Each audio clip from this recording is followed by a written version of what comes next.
This episode is brought to you by Commerce, parent company of BigCommerce, Feedonomics, and MakeSwift. For us, retail is one of the ways that we bring MoMA's mission to life. We connect people around the world to the art of our time. And your listeners may not know that MoMA has been a leader in the design space since the early 1930s, when the museum established the first curatorial department devoted to architecture and design. The store continues that legacy by offering products that are not only beautiful, but purposeful, well-made, and at a wide range of price points.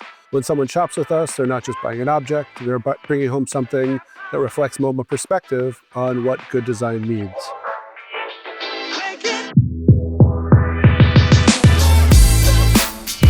Welcome to Retail Remix. If you're like me, then one of the highlights of any cultural expedition is the gift shop. New York City's Museum of Modern Art has taken the gift shop to a whole new level with the MoMA Design Store. And today we'll be talking with the man behind this magical retail space, Jesse Goldstein, who leads MoMA's retail efforts. The MoMA Design Store in SoHo has always been a beautiful space where culture and commerce meet. And this year, the museum doubled down on that with a full redesign that's just opened to the public. Jesse takes us inside the renovation and the unique nuances of museum-affiliated retail, helping us all feel a little more cultured in the process. In fact, you can chalk this up as your cultural experience for the week. Welcome back, everyone, to Retail Remix. And today I'm very excited to have with me the Chief Retail Officer of MoMA, Jesse Goldstein. Jesse, thanks for being here. Great to be here. Thanks, Nicole. Now, your job just sounds really, really cool. So I want to hear all about it. How did you land this gig and what does the job entail? So just a little bit of my background to get you to there. I'm someone who loves to learn and I love to build. That's what gets me out of bed in the morning. And my work experience really reflects that. I started in finance straight out of college, and then I got my digital chops during my years at Marvel Entertainment. At that time, they were starting to develop various ways to monetize intellectual property online, and we launched new products and built a digital customer base. After Marvel, I leveraged my digital experience and took a series of e-commerce roles at design-forward brands before coming to MoMA as the head of e-commerce. I led a period of rapid growth online here, and we worked to bring MoMA's voice and brand into the digital retail experience. During my tenure here, I've been able to learn and build, and over time, my role has expanded. Today, as you said, I'm Chief Retail Officer, overseeing our stores, e-commerce, licensing, and the work we did early on to translate MoMA Design Store as a brand into the digital space informed how we approached our SoHo renovation, making sure that the physical store represents the same storytelling, clarity, and connection to the museum that we developed online. I want to hear all about this renovation, but first, I think maybe just to kind of lay the groundwork, I'm really curious what you would say is different about museum-affiliated retail like what you do from other kinds of retails, because on the surface, you visit the MoMA store and it feels just like a very cool, but still kind of normal SoHo store. But I imagine behind the scenes, that museum affiliation does make it a little bit of a different process. So tell us a little bit about that. That's right. For us, retail is one of the ways that we bring MoMA's mission to life. We connect people around the world to the art of our time. And your listeners may not know that MoMA has been a leader in the design space since the early 1930s, when the museum established the first curatorial department devoted to architecture and design. Since then, MoMA has recognized design's important role in our culture alongside more traditional mediums like painting and sculpture, and the museum has championed good design, seeking to promote affordable, well-designed, and functional products. The store continues that legacy by offering products that are not only beautiful, but purposeful, well-made, and at a wide range of price points. What makes us unique is the rigor behind our assortment. Every product is researched by our buyers and approved by MoMA's curators, a process completely unique to MoMA Design Store. When someone shops with us, they're not just buying an object, they're bringing home something that reflects MoMA perspective on what good design means. How closely do you try to align the store's merchandising with what is happening currently, exhibits, collections at MoMA, or do you not at all? Very much so. Okay. The stores inside of the museum are much more aligned to the exhibition program. And the stores that are design stores, which is the store across the street from the museum, our store in SoHo, our stores in Japan, are focused on design, the MoMA Design Stores. And those are the stores that are really closely aligned with the mission of the architecture and design department specifically. Okay, interesting. All right, so tell us all about this redesign of the SoHo flagship. The store was closed for several months while you did this. It's now back open, perfect timing. happening, right, in the ramp up to holidays. So what prompted that redesign and what will have changed now when shoppers go visit this fall? This is the first renovation of the SoHo store since it opened in 2001, and it was overdue for a rethink. We realized that the best way to support MoMA's mission was to innovate across these three areas. First, we needed to better serve our customers. And to do this, we created a journey that's very customer-centric, improving every step along the way. Second, we needed to honor our products and their designers. And we're doing this through stronger storytelling, more reverence for products, and clearer value propositions. And third, we needed to improve our connection to the rest of the museum. We workshopped a number of ways in which we can do this. And one of the key insights in the renovation process and rethinking the store was that we realized there was a missed opportunity in SoHo to better leverage the location as a strategic means to reach new audiences. New audiences, do you mean for the museum or new consumer audiences for the store? Both. But I think part of the rethinking was that the store and the museum's missions were not two different things, but in fact, one and the same. Right. And so, as we'll talk about, we made a real effort to connect the store much more closely with the rest of the museum's program. Okay.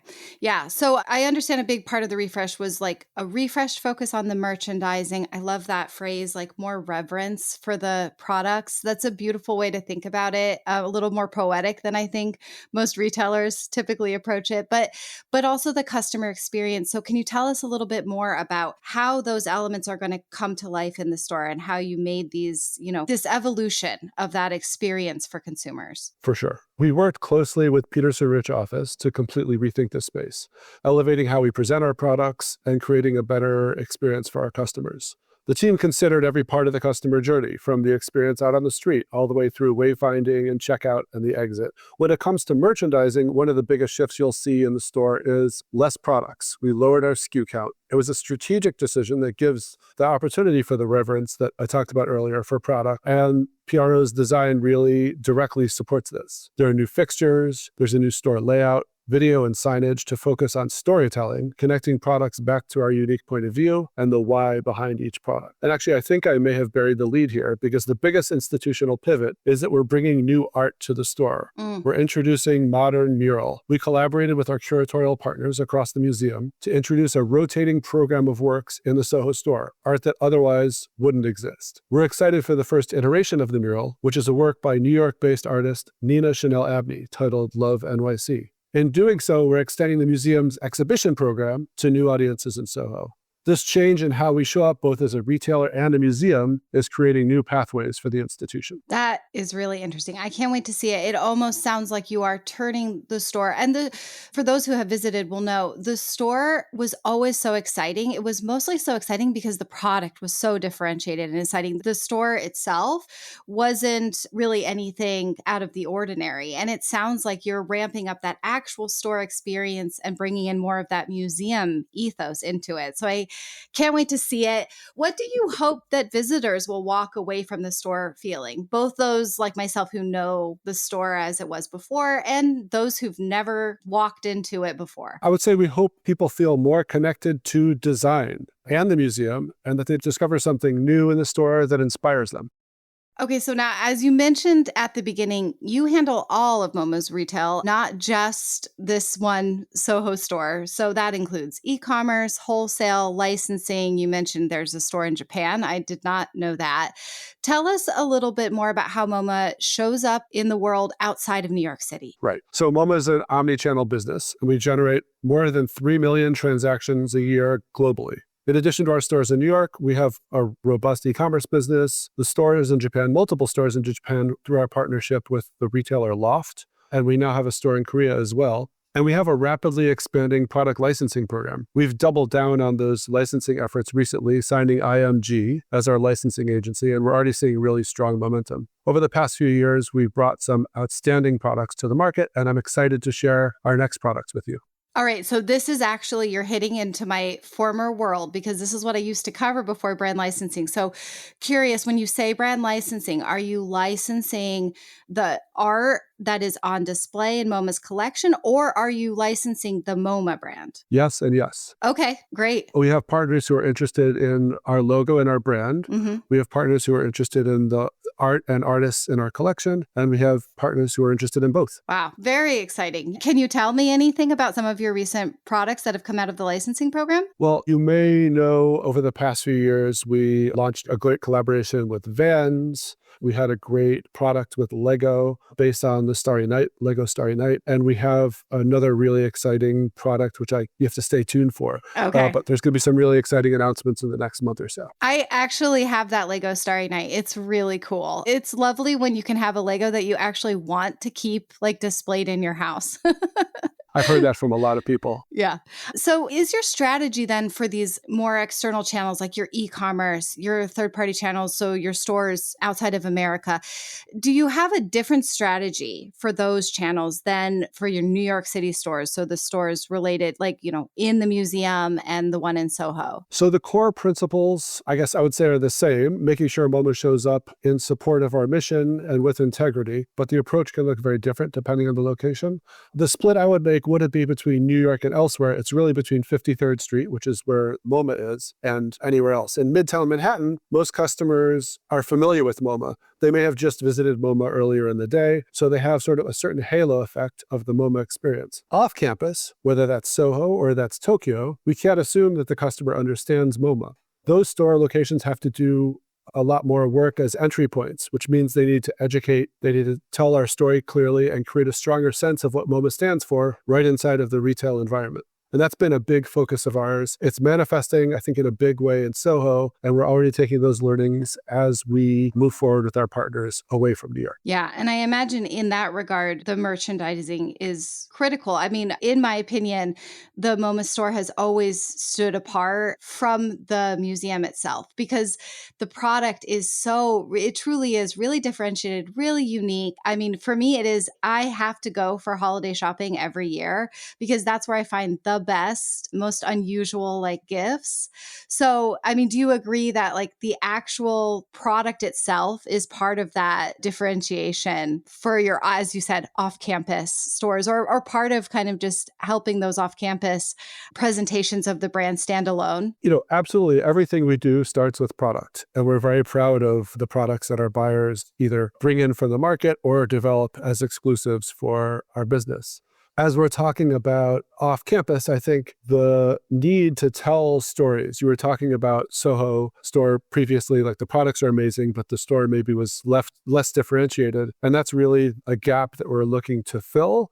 And, we're trying to leapfrog over sort of just addressing the issue and think about how can we be storytellers moving into the future so that the reason for example, reducing the number of SKUs in the store is we used to have SKUs that were, we were all so proud of and we thought they were amazing, but we didn't have the space literally in the store to tell the story of those products. And we're really making the storytelling around products front and center. So I think as somebody who knows our SoHo store, when you go in, hopefully you'll feel like the store is worthy of the products inside. What would you say have been, I mean, it's been a little bit of a crazy year. So I'm curious what your biggest challenges outside of coordinating a massive renovation, what your biggest challenges have been this year and what you're expecting for this holiday season. It feels like the context is different than it has been previous years. That's true. And I think we're probably not that different from many other US retailers in the biggest challenges we're navigating. We've been navigating challenges with tariffs and broader economic uncertainty.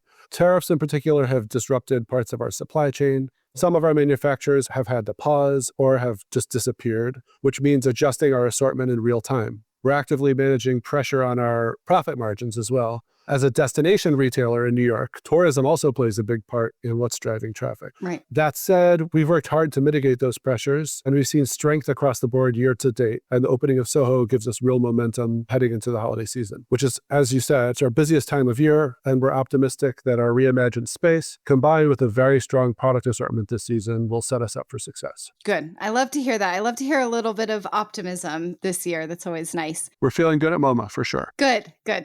All right. Before we let you go, we have our mixtape segment of rapid fire questions. Are you ready for these ones? They're easier. Let's do it. Okay. So the first one is obvious, but of course I have to ask, who is your favorite artist? Well, right now I'm really into Nina Chanel Abney. Okay. Please come by and check out her mural in SoHo. I know, and it sounds just like a perfect fit for the reopening of this iconic store in this iconic New York neighborhood. So that's going to be fun to see. We're very excited. Less obvious, but as you mentioned, you were previously also at Marvel. So who is your favorite superhero? I don't know that I have a favorite superhero, but my favorite project at Marvel was launching Marvel Digital Comics Unlimited. Oh, that's a good one. That was a really good one. Mine is definitely Batman, always and forever. And I know he's not Marvel. I'm sorry. But it's okay. I think what I love is like that he's just a regular human. He hasn't been endowed with any special gifts, and yet he still is a really cool superhero. Agreed. Where is your favorite place to go in New York to get inspired? I love to go to the Brooklyn Botanic Garden. It is really beautiful there. I used to live out there by that. What is your best piece of advice for surviving a renovation? It could be a business renovation or even just a personal one, because they're painful. Having just gone through this renovation, I'll say step 1, hire an amazing team. Step 2, over-communicate. Yes, absolutely. And last one is, what is your favorite element of the new MoMA SoHo store? My favorite element is the new experience that we've created upon entering the store. Well, as I mentioned, it's always a must visit for me for my holiday shopping. So I'm really excited to go and check it out and see it for myself. Thank you, Jesse, for being here with us today and telling us all about it. Thank you, Nicole. Glad for the opportunity. And thanks to all of you for joining us. As always, we'd love to continue the conversation on LinkedIn on the Retail Touchpoints page. So stop by and share your thoughts, especially if you are also able to get out to the MoMA SoHo store. Tell us what you think and let us know what other retailers you want to hear from in future episodes. Thanks, everyone. Talk to you all soon. Thanks for joining us for another episode of Retail Remix. Be sure to subscribe so you don't miss a future episode. You can find us on Spotify, Apple Podcasts, YouTube, or your favorite podcast app. Until next time, keep mixing it up.